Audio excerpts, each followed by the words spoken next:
Welcome to our Lunch and Learn on August 21st, 2024, Cover Your Assets, brought to you by Local Pro Realty in partnership with Real Property Receivership Services, with our special guests from the Ashmore Law Firm, helping realtors stay connected and adding value to current or former clients through asset protection. Hosted by Kevin Andrews, the real estate pro, and guest speakers and experts, Lori Ashmore Peters and Hamid Naragi. Family law. Family law is not typically the kind of thing that most people think about when they're thinking about asset protection. But as an attorney, as a divorce coach, as a mediator for the past 25 years, I can't tell you the number of people who have inadvertently lost the biggest part of their wealth, the biggest part of their assets to a divorce or some kind of a family law situation, which I'm going to talk about. It reminds me of a joke back in 2008 where everybody was losing all their stock portfolio, the values and everything. And there was a joke going around that this guy says, "Oh my God, this is worse than a divorce because I lost half my assets, but I still have my wife." So in this kind of a situation, what we're talking about is in the family law context, what kind of circumstances can come up, how you can educate your clients to protect a big portion of their wealth. So in family law, what we're talking about is, first of all, divorce. I want to talk about prenuptial and postnuptial agreements. Almost everybody's heard of prenup. How many people by hand have heard of a postnuptial agreement? All right, not many. So I'm going to talk about the distinction between those. And I also want to talk about cohabitation agreements. How many people have heard about that or know the significance of that? Good. All right. Not too many people. So it's going to be useful information. In a divorce, first of all, what you need is to be married, right? And in Texas, every state's going to have their own laws. In Texas, you're going to have marriage under two circumstances. The first is the traditional that everybody knows about. You get a marriage license, you have a ceremony, and you are now legally married. And all the laws that go along with that, community property, everything applies to you.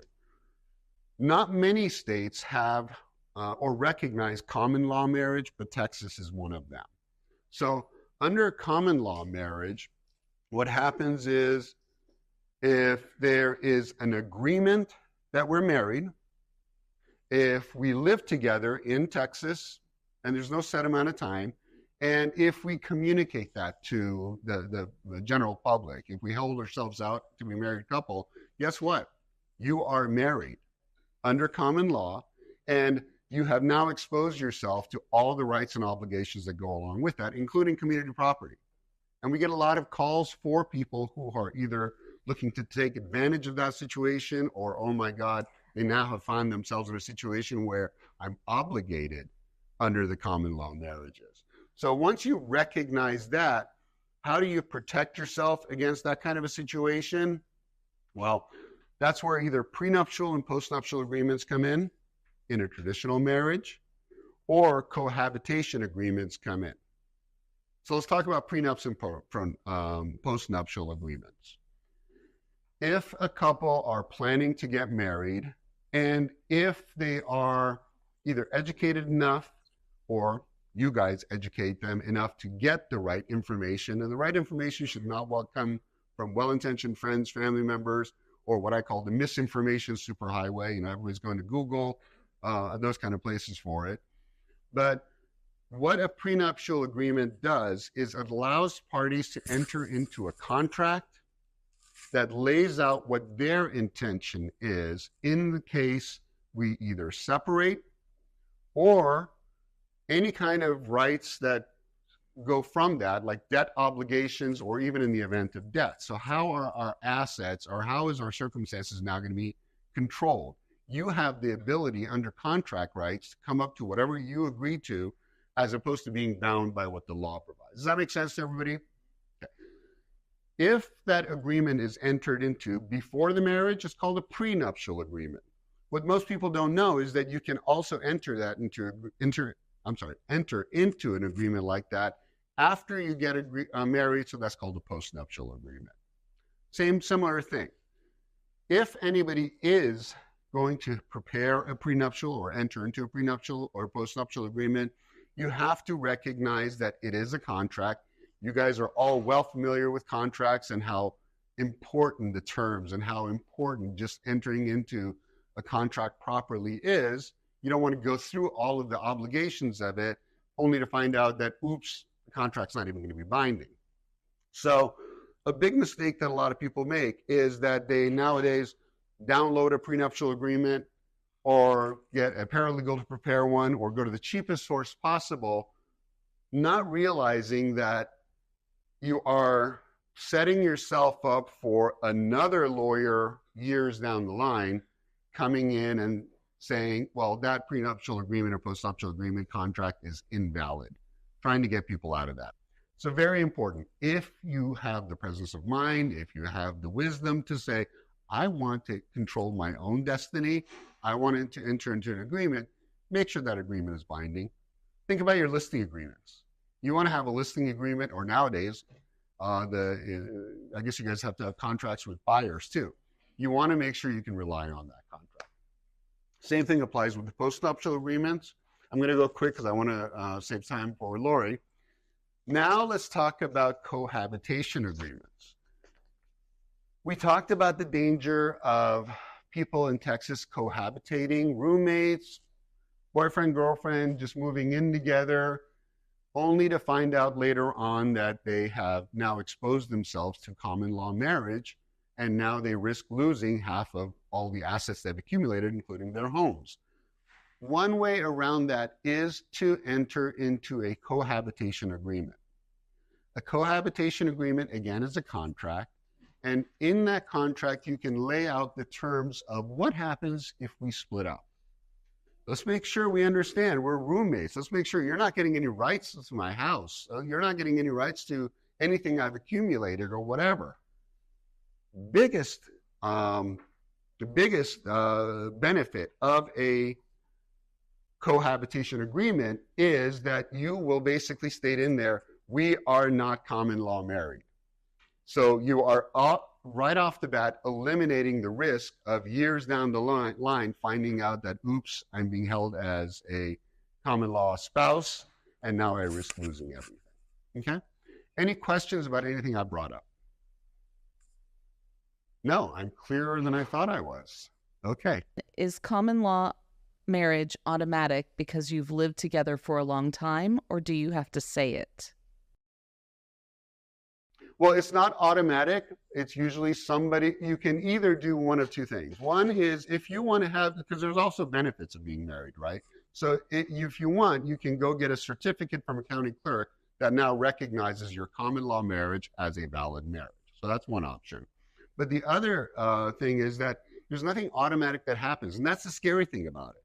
You could go 4, 5, 6 years into a cohabitation, into a boyfriend-girlfriend type relationship, only to find out when you split up that, oh, that person went to a lawyer. And now they're coming after me claiming that we are common law married, so now I got to get a divorce.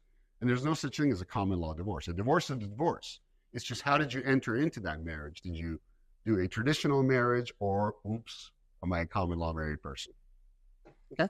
And I think a misconception, because I just got a call on this yesterday. Well, we were married over 6 months, so we're common law. And I'm like, no, there's no time frame. I mean, you have to hold yourselves out as husband and wife. You have to agree to get married. I mean, there are boxes that really need to be checked. But at the end of the day, we call it a swear, he said, she said contest. Right. Because you got one side saying, oh, yeah, all of my friends said we were married. And the other side saying, all of my friends said we weren't. And like Hamid said, just because you have that informal common law marriage, you have to hire an attorney to legally get divorced in the courts. Right. You can't just say, oh, we don't want to be married anymore. We're going our own separate ways. Doesn't work that way. Yeah. I mean, there's a couple of ways of thinking about a lawyer. It's just similar to a doctor. Do I want to go to a doctor just to get a checkup so that I don't need a doctor for a major thing in the future? It's the same thing with a lawyer. If you go to a lawyer early enough and get advised, get a prenup, get a postnup, get a whatever kind of contract, then you save yourself from now having to retain an attorney to protect all of your assets. Go ahead. Are groups of people living together as roommates in danger of anything related to a common law marriage? For a common law marriage, it needs to be a romantic relationship. Well, go ahead. Well, no, go ahead. You may answer what I'm about to ask you. Okay. Yeah. But in terms of people moving in together, as a lawyer, whether it's risk of, because remember, that was one of the benefits of the cohabitation agreement, was the fact that I'm preserving myself from, or protecting myself from being considered a common law marriage. But there's all sorts of other benefits. I don't know how many people in here have been in a roommate type situation. I know I have. And a few months down the line, a year down the line, I thought you were going to pay for this. I thought you were going to take care of this. I thought you were going to do that. So under any circumstances, having a contract, prepare yourself, depending on what's at risk, is better than not having one. But if it's a romantic relationship, then yeah, you also risk that. Is that? Well, it is, right. But if both of them put money down and they own the house together, whether there's a romantic relationship or not, you need something in place, because the issue we have is when one dies unexpectedly or passes, it's you have attorneys involved, and the attorneys end up with the house by the time the litigation's over with. See, probate lawyer, family law lawyer. She's always thinking death. I'm thinking divorce. So. That's the difference right there. Well, that also brings us to the point, whenever you're dealing with a prenup or even a cohabitation agreement or a postnup, and a postnup isn't, hey, I just got married, I've been married for 6 months, I need to do this postnup. I mean, we do postnups for people that have been married 10, 20, 30, 40, 50, 60 years. Right. But what people don't realize is if you go to that paralegal or you download it and you don't have that little itty bitty fine print provision in the document that says in the event of death, you can have a last will and testament to do with whatever you want with all of these assets.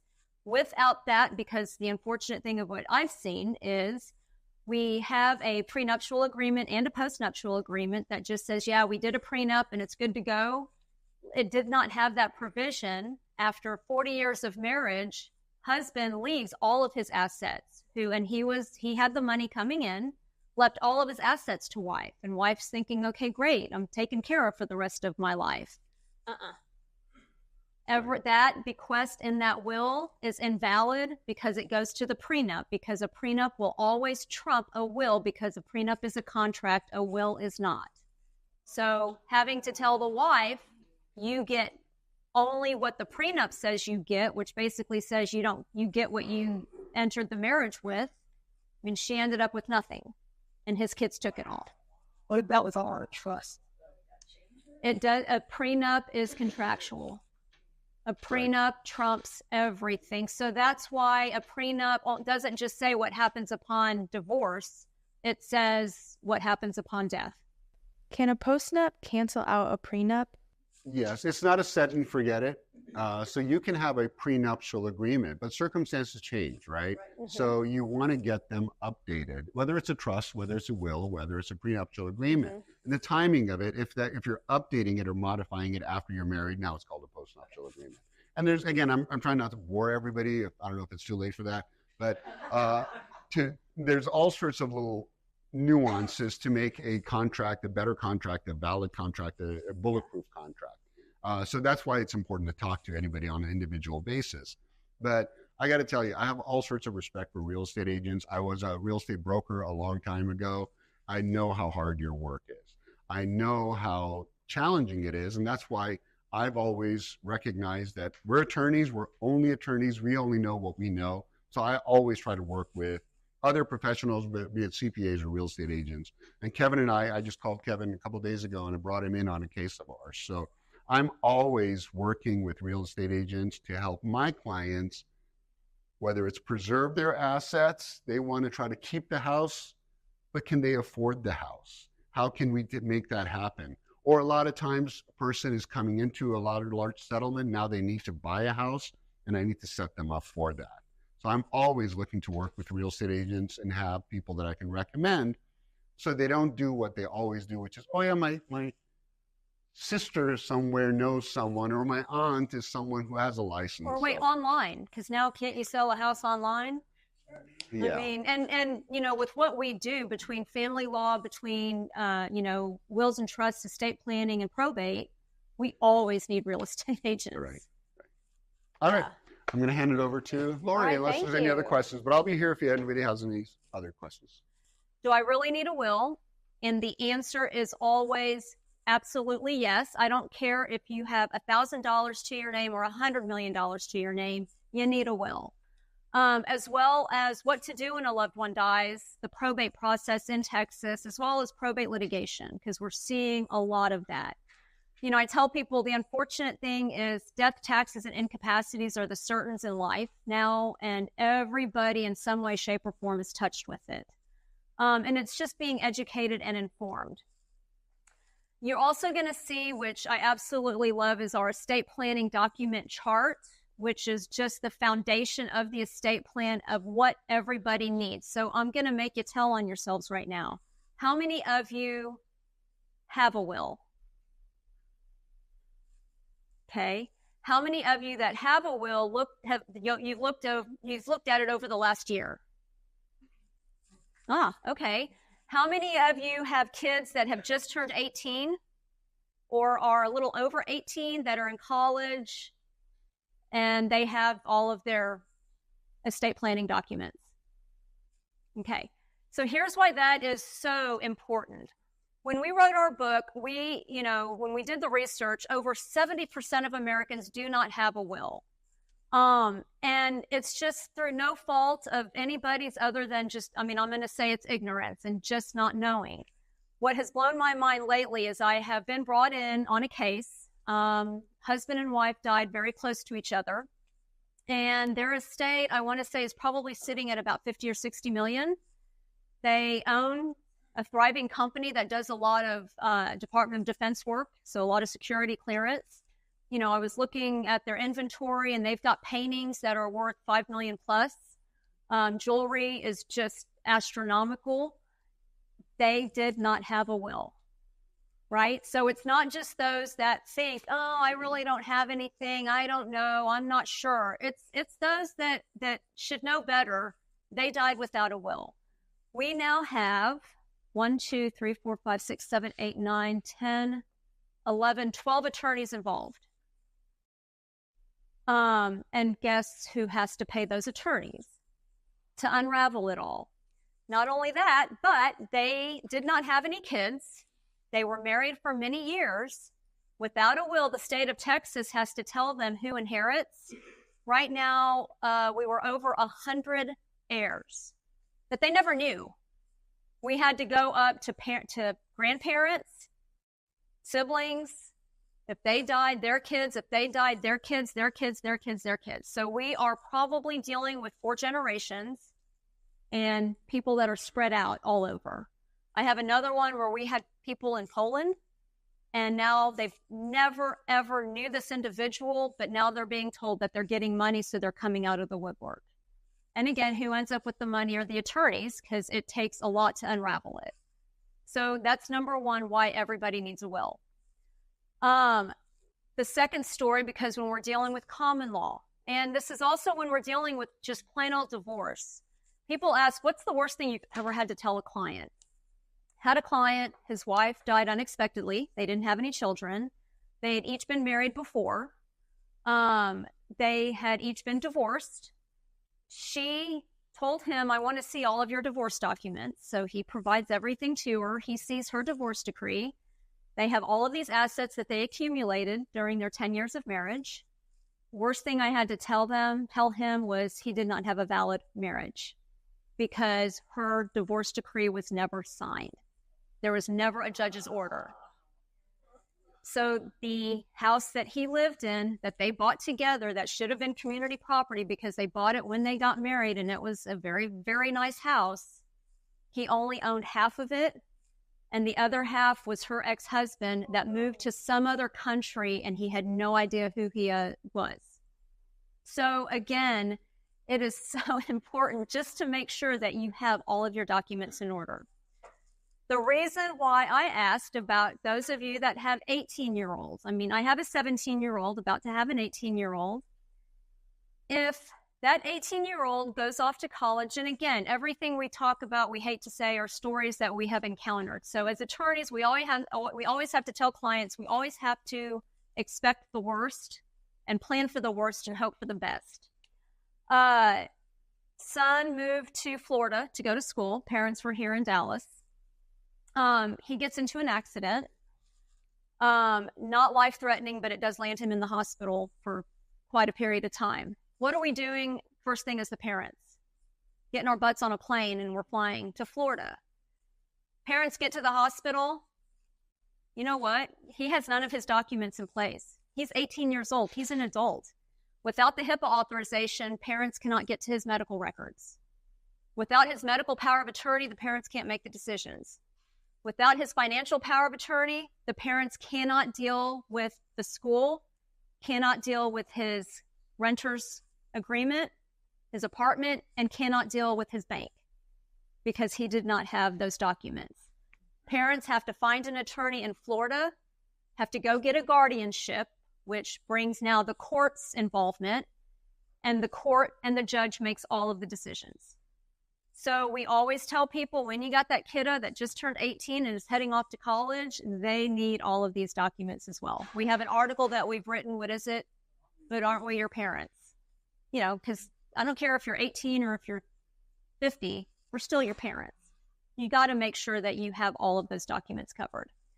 So getting to the topic of covering your assets, you have to cover your assets just by at least having your will and we do a will package, right?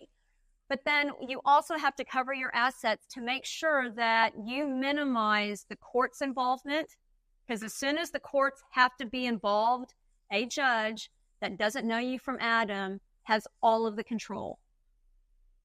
And they say whether something can be done or can't be done. I mean, we've had a judge before where mom needed to get the kid braces. Dad left a $750,000 life insurance policy to this minor child. Mom didn't get to control it. Dad did not have a will. So mom has to become the guardian. Mom doesn't make enough money. I mean, we're always worth more on paper than we are with the disposable income and the money in our purses and wallets, right?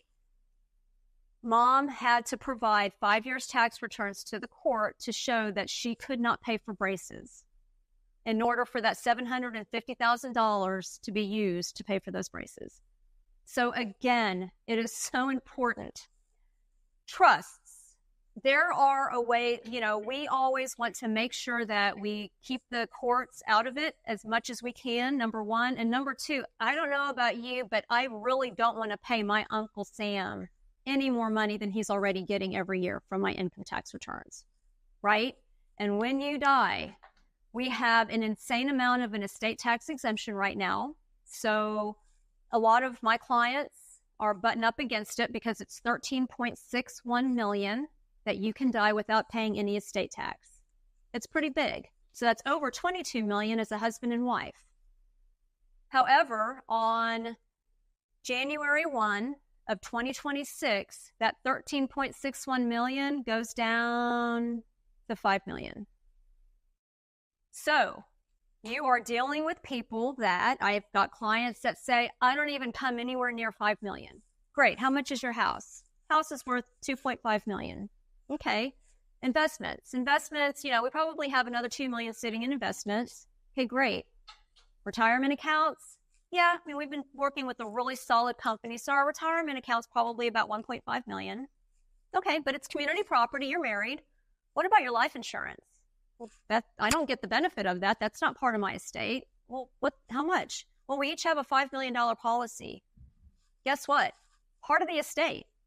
So now if they die, you're looking at what? About $10 million total? No, not even. 5 and 5, 10. You're probably looking at about $15 million that gets split down the middle.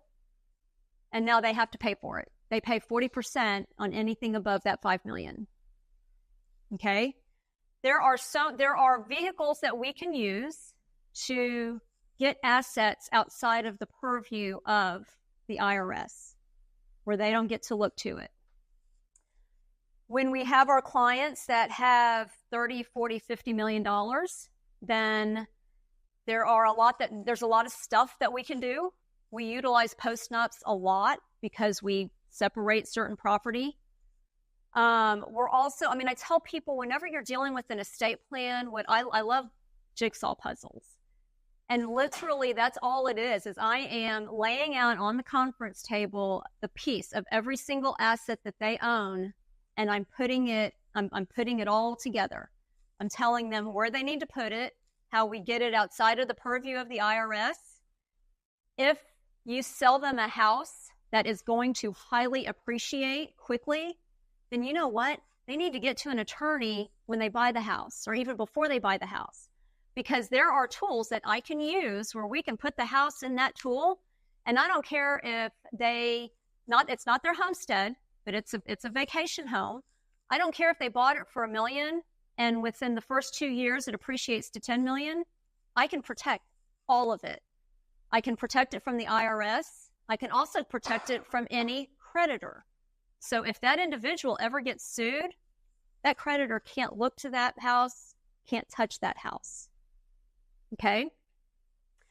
The other important thing to think about is, a lot of times we get the question asked, my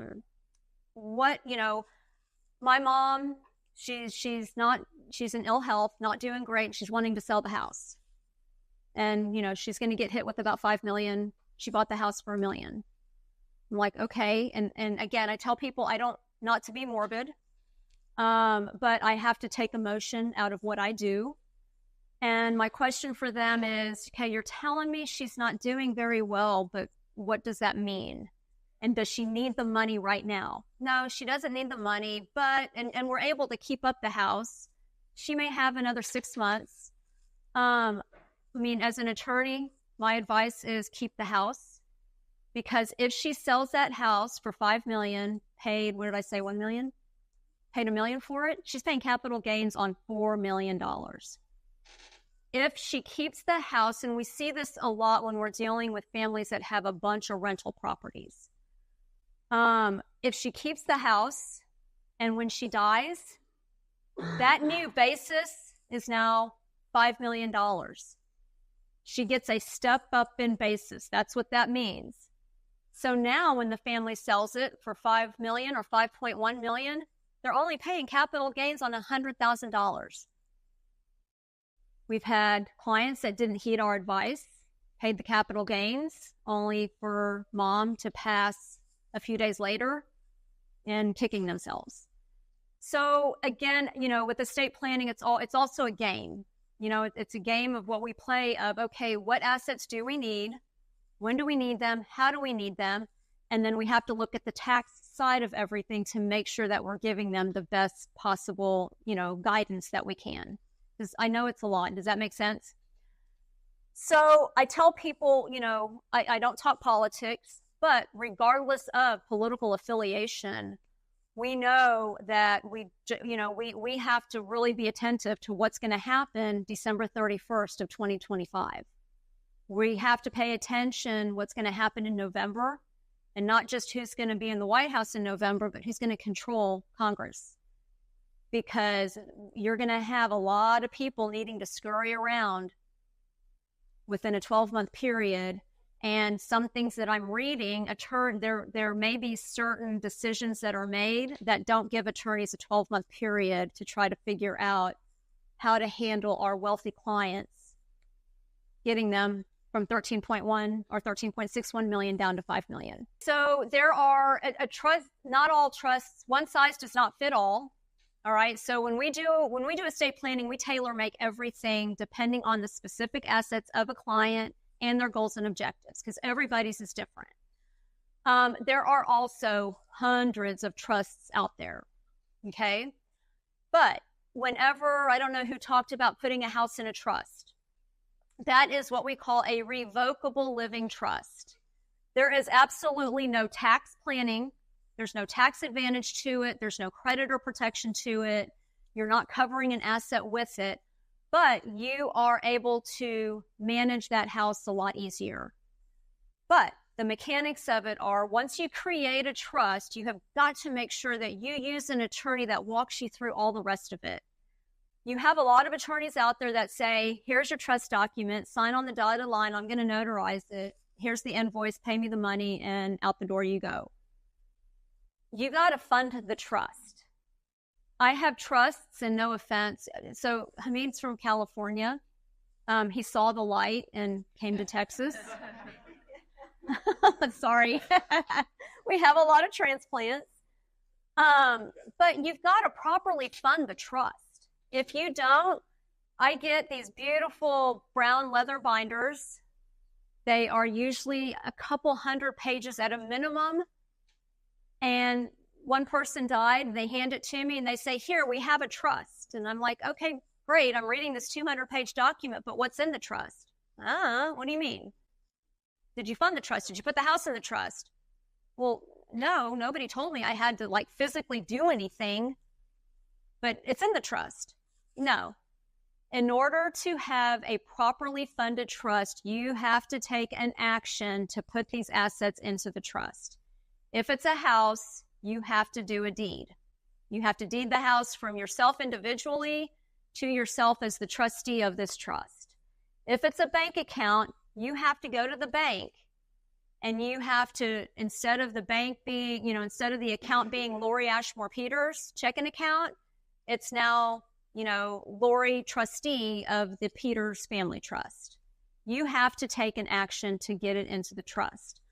We used a trust in a lot of situations, even though a revocable trust, like I said, no tax planning, no asset protection, but we use it to avoid probate. We use it to make a smoother transition, because if you don't have all of the necessary plans in place when you die, and we've had husbands and wives, we've had husband die, wife comes to us and says, I told the bank and all of our financial institutions that husband is dead and now I can't get a penny. They froze every single account. Wife has nothing until we go through the probate process. Whereas if it would have been designated as a right of survivorship over to the surviving spouse, perfect. Or if they would have set up a trust and put all of their assets in the trust, then there would have been no hiccup. There would have been no freezing of the accounts. Whenever you have a trust, you have to have the trustee, someone you trust. You don't want to tie the hands of the trustee, ever. Not only that, but you have to have a trustee with a backbone when you have kids. I've got 2 minor children. Now they're 15 and 17. Gary's the trustee. Typically, you have to be careful putting a family member in as trustee, because if my son goes to Gary and says, hey, Uncle Gary, Mom and Dad are both gone and I want a Lamborghini and I know there's enough in the trust to pay for the Lamborghini, Gary can say, go fly a kite. And if you never talk to me again, I really don't care. All right? The trustee has all of that discretion. And you have to make sure when you're, when you're talking to the estate planning attorney, like I think Hamid mentioned, it's like you want to find your attorney like you find your family doctor. You're going to go talk to them. You're going to go, what did you say, smell? Smell, see, look. I mean, well, no, actually, you may have said smelling. Maybe how the office smelled. And it's important. But you want to make sure that you've got someone that you trust that can ask those hard questions. Because you don't want a trustee that's going to say, oh, I don't want to make my, nephew mad at me. So yeah, I'm going to give him that Lamborghini. You want the trustee, and we give the trustee discretion to say, okay, you know what? If you need $200,000 and you have a sound business plan, or you're going to start buying and selling real estate, great. Yeah, we'll cede you the money all you want. But if you want $100,000 to take 5 of your best friends to Las Vegas for the weekend to pick up the tab, that ain't going to happen. So again, it's a position that is not to be taken lightly. But then it's also just all of the mechanics of a trust. Another pet peeve of mine with attorneys is, we have this 50, 60, 70, 80 page trust document. We sit down with our clients to make sure they understand what every single word means, what every provision does and what it means. I get those beautiful leather binders, And I asked the client, if just curiosity, what did you pay for it? $15,000. Okay. Sorry, a lot of it comes from California.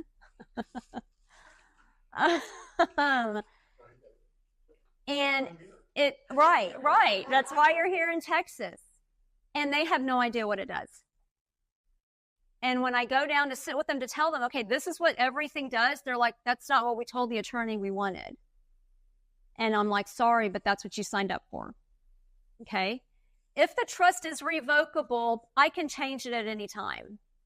But there are instances where we create documents that are set in concrete from day one. And the only way it can be changed at all is to go to a court, or we backdoor all of our documents with certain provisions that allow, in certain situations that we foresee in the future, a way to change it. But they're set in concrete. And so you have to make sure that you are working with an attorney that truly understands what the goals and objectives are and what the assets are. Okay? Is there anything else? Do y'all have any questions? Kevin, do you have anything? Does everyone need a will, or only someone with a high net worth? Right. It's not just high worth individuals.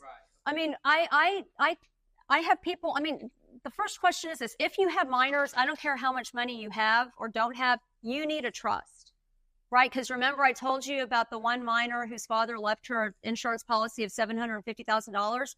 Mom couldn't touch it without asking the court's approval. If he just would have set it up in trust, Mom would have had access to that money to take care of that child starting from day one. Okay? Whether it was a $10,000 policy or a $10 million policy, if you have a minor child, they need a trust. Okay? Not only that, but what gets a lot of the clients is, you've accumulated wealth during your lifetime. And when I say wealth, I'm not talking about 10, 20, $30 million. I'm talking about you've worked hard for your money. You've accumulated 500,000, a million, 1.5 million, 2 million. And if mom and dad die together, and your son and daughter are married, I'm sure you love your in-laws, but do you want your in-laws taking the money? And they're like, we do. We love our in-laws, but we don't love our in-laws. Yeah. They're wealthy, yes. Thank you for that. No, and they are. So if they're buying that property, they do need to consider a trust. Because what happens is they give everything outright to their kids. Number one, it's if your kid gets $500,000 outright, are they going to go spend it that weekend to Vegas, or are they going to invest it and be smart about it? And if it's no, they're going to go spend it. Okay, you know what? We need to put it in a trust to protect them from themselves, right? The other side of it is, okay, no, they'll do the right thing by it. Okay, that's great. But if now they each have $500,000, the second, because it happens in every marriage, the second they get that check for $500,000 and they put it in that joint account because, honey, I love you so much. And now honey sees $500,000 hitting the checking account and saying, I never really loved you. I'm getting a divorce. They take half of that inheritance. And parents are like, yeah, we don't want that to happen. And so they really need to consider doing a trust. Would you create a trust for someone who is older than 18? Oh, yeah. I do trusts for 18-year-olds that have come into a substantial inheritance and they're actually being smart, wanting to make sure that it's protected as it can be, up to 80, 85. Yeah, a trust can be done at any time. And if you've got clients that are buying real estate properties for investments, I'm not just doing a trust, but we're doing LLCs and we're creating a very specific, special kind of trust. Because remember, a revocable trust doesn't have any tax planning to it. But we've got clients that have 10, 15, 20 pieces of property, real estate, and I tell them, please, please, please, before you purchase the real estate, if that's the business you're wanting to get into, see an attorney. Because if the documents are set up properly on the front end, then every single time they purchase a new property and it's purchased under that setup, it is completely asset protected. Completely asset protected. How do we go backward and protect our assets we already own? So that's part of the whole 13.61 million that may be going down to 5 million right now. We're going to have a lot of wealthy people that we're going to utilize the 13.6. So 13.61 million isn't just what you have. It's not just the estate tax when you die, but it's coupled in with what we call the gift tax, right? So I can give Gary $18,000 every year without having to report it anywhere. If, say, I was feeling very, very generous and I wanted to give Gary $100,000, technically, I should be filing a gift tax return on everything above that $18,000. And what happens is you've got this $13.61 million. Every gift you make above that $18,000 a year gets tagged from that $13.61 million. So if I made him gifts of $1 million, then now I have $12.1 million. And that's my estate tax. Okay? So the way we utilize that is for our wealthy clients right now, we're going to have to see every single asset that they own, and we're going to have to start utilizing that gift tax. Because up until January 1 of 2026, I have a 13.61 million gift tax exemption. And so that's how we're going to have to, after the fact, get money out of their estate and protect those assets, is to utilize that gift tax. They still have to file a gift tax return, but they're not going to owe any gift tax, so that the IRS keeps track of it all. We do have situations, though, where we use life insurance, because we've got a lot of families that we tell them they're cash poor but property rich because they've got all of their money invested in real estate. Well, they're above that estate tax exemption amount, or they have real estate, they have businesses, and that's the bulk of their money. We do life insurance, we do annuities, we have special things that we can get a hold of, because the last thing the family wants to do is when that person dies, the family doesn't want to have to start selling off all that real estate just to pay the estate tax. So we have a lot of other vehicles that we can utilize ahead of time to make sure that the cash is going to be there to pay off that estate tax. Is the benefit of an irrevocable trust that if someone dies, creditors can't come after the trust? Correct. So the way you look at it is imagine this, circle, right? And in this circle, you have this one bucket that says non-probate and this other bucket that says probate. All right? The non-probate is everything that's contractual. If you have a life insurance policy where you've designated a beneficiary, it's in that non-probate bucket. Okay? Quick example is we had clients, which I don't know why the attorney did this, but they had a $1 million life insurance policy ending in 123. And under that non-probate bucket, the life insurance policy, say the beneficiary is Gary on the policy itself. But then I do a will that says, hey, life insurance policy ending in 123 under my last will and testament, I'm going to leave to Hamid. Who do you think gets it? Gary, because a will is not contractual. That policy is contractual. Hamid's out of luck. All right. So we have that big circle, right? You have the non-probate bucket. So it's the life insurance policy where you've properly designated the beneficiary and they're still alive. It's any retirement account where you've properly designated a beneficiary. It's any bank account, checking account, money market account, savings account that you have where you set it up as a right of survivorship or pay on death. It tells you who the beneficiary is. That's any revocable trust. Any assets in that revocable trust, it's sitting in that non-probate bucket. When that person dies, it's out. All they have to do is give the death certificate and they get the money. The default bucket is your probate bucket. Your last will and testament controls what's in that probate bucket. The IRS gets to look at it all. Your retirement accounts, your life insurance policies, even though you get no benefit from it because it goes to someone when you die, IRS looks at it all. Irrevocable trusts are used if you think of like arrows pointing outside of that big circle. Anything I put out there, the IRS can't look to, and if the IRS can't look to it, a creditor can't look to it. But what cannot happen is I can't say, I'm going to create an irrevocable trust and put these assets in the irrevocable trust because I don't want the IRS to get it and I want it to be creditor protected. If it's my money, my irrevocable trust, I'm the trustee, I'm the beneficiary, it doesn't do anything. Can't do it. If Gary creates an irrevocable trust for me and he puts $5,000 in it, right? And then I decide I want to get in the business of buying and selling real estate. And I purchase real estate from day one under the Peters Irrevocable Trust. And now the Peters Irrevocable Trust grew from his $5,000. He created it for me. I didn't create it, but grew from $5,000 now to $5 million. All of that is outside of the purview of the IRS and a creditor. And it's protected whether anybody dies or doesn't die. It doesn't matter. It's creditor protected. If I ever get sued, no one can touch what's in that trust because we set it up on the front end properly. It wasn't, what I can't do is say, oh, you know what? Gary set that trust up for me, thanks.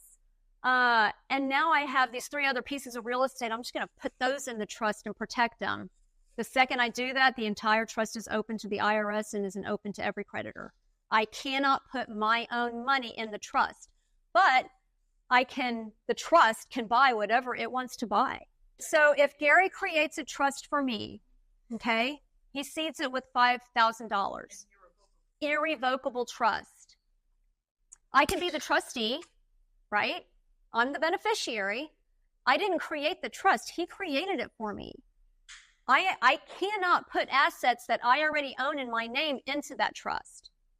But I can start up a business and I can start buying assets. The trust, I'm not buying it individually. It's not under my social security number. It's under the trust's tax ID number because it is its own entity. It's its own reporting entity. It has a tax ID number. It has to file its own income tax returns. It has to pay its own income tax returns. But I'm buying and selling. I can say, you know what, with $5,000, I've heard of this little thing called Amazon. I don't know what the hell, I mean, who's gonna, go on a computer and buy stuff? Nobody's gonna do that. That's ridiculous. Go to Target, go to Walmart, go to the store and buy stuff. I'm gonna take, $3,000 and buy this Amazon stock that's sitting at 50 cents a share. It's in the trust. The trust bought it. Now Amazon stock, well, shit, now I've got 10 million of Amazon stock in there. That stock is completely outside of the purview of taxes, estate taxes, and no creditor can touch. And if I got married and divorced, my spouse can't touch what's in that trust. Can the trust buy a property that I already own? Yes. So that is another way that we can do it is this trust is set up. You got to do but you can promissory. Yeah, you got to get it appraised. Got to get a, certified appraiser. They appraise it. You paper trail it out the butt because as attorneys, we always screw things up for everybody.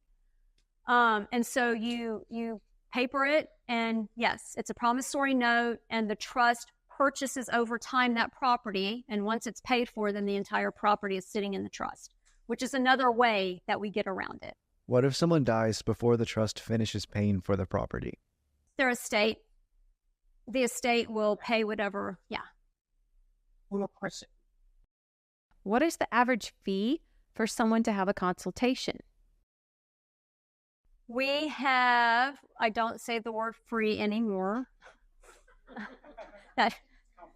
It's complimentary. We have complimentary consultations for estate planning. Yeah. And so here's what I'm going to tell you. We have a complimentary consultation for estate planning. I have a process. I have an estate planning questionnaire. It's 14 pages maybe.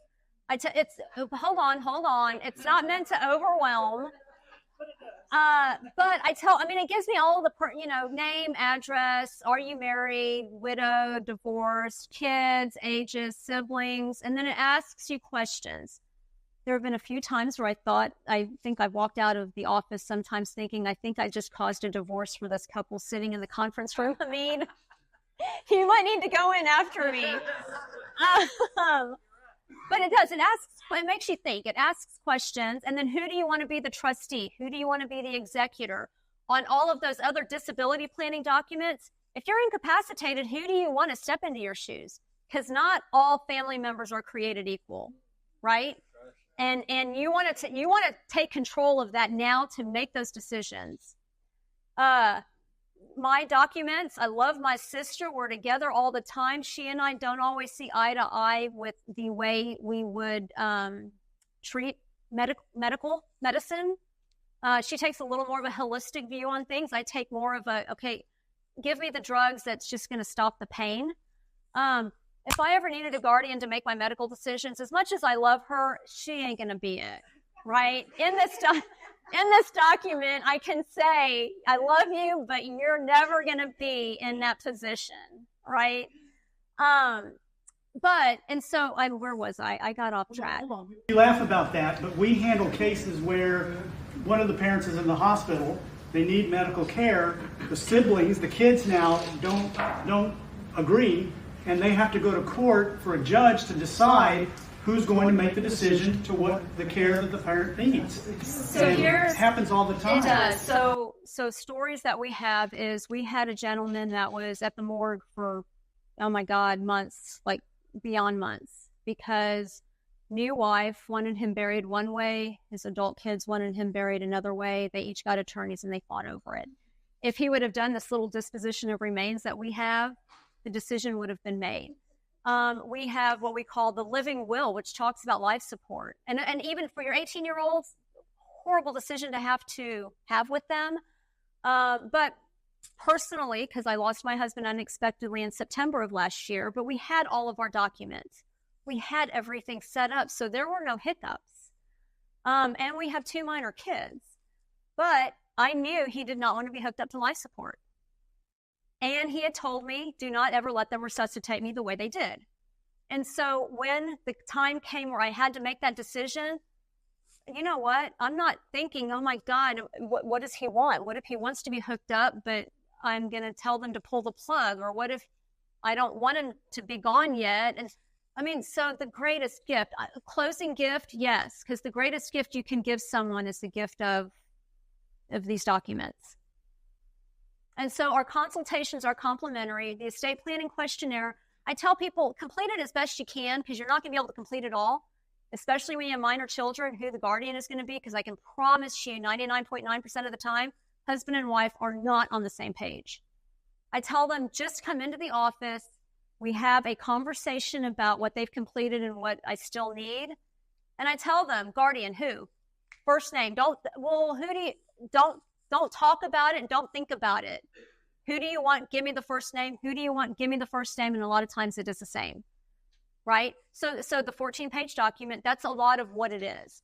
It also makes them list out all of their assets in great detail. I want to know its Wells Fargo checking account, and as of this date, approximately how much was in it.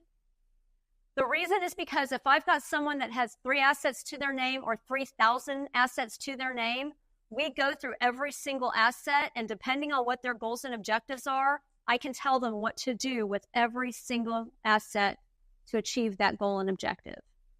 Okay? I also tell people it's the greatest gift that you leave behind. I had a client, we had been working on her trust for 2 years, and I could not get her to finalize it. We had been going back and forth. She had the drafts. She had family. Her son came in from Japan with his family to stay with her for 2 months, so she put it on the back burner. Son comes back, goes back to Japan. Other son lives in Austin. She dies unexpectedly in her sleep. They have no idea what she has. They have no idea what she doesn't have. They're like, oh, but Lori, you did the trust. I drafted it. We talked about it. She never came in to sign it. But what I was able to do is take that asset list and that 14-page questionnaire to say, I can tell you as of this date, these were the assets she had. So it gave them a great starting point. The other thing you need to tell your clients is passwords, digital assets. Keep them all together. Yes, they change, but there's nothing worse, because we have to tell clients, you know what, you just have to collect the mail for the next 12 months, especially in February, March, with taxes, with everything coming in, to see what they had. You need to have everything together. The last thing I will say, the best advice you give to your clients is, do not ever, ever, ever, ever put your documents in your safe deposit box at the bank. Get a lockbox, fireproof safe of some sort at home. Keep it safe. And no, not everybody needs a copy of all of your documents. Only your trusted friends should have a copy. Kids, not even, but just to say, this is where it'll be if you ever need it. Or a lot of times it's like, well, but we don't even want to give our kids access to that. Great. Have my card there. And if anything should happen to me, call the Ashmores and we'll have everything. I don't know if I want my kids knowing what they're getting. Exactly. Yeah. They may bump you off a little earlier. So if I'm working with clients right now, and I know that I've got 30 days before closing, we want to get them taken care of prior to closing. If their asset, if we're not dealing with any tax issues, so a lot of time, what people don't realize is a house, if you're dealing about asset protection, you don't need to if it's their homestead. Homestead is, no one can touch your homestead. I think it's your house, one car, literally, I think it's 2 cows, 1 horse. I mean, it goes back to the original framers of the Constitution. Whatever they say is exempt, that's still what's in place. All of that's exempt. If it's rental property, second homes, then yes, depending on what their goals and objectives are, depending on their kids, depending on exactly what they're wanting, they may want to talk to an attorney beforehand. As an attorney, there's nothing worse than when I get the call from the client saying, oh, I know you told me to call you before I purchased anything, but I just purchased another $10 million property in Vail. Once he purchased it, I can't do anything with it. Let's go to Vail. I mean, right. We can take out $18,000 a year. I mean, so yeah.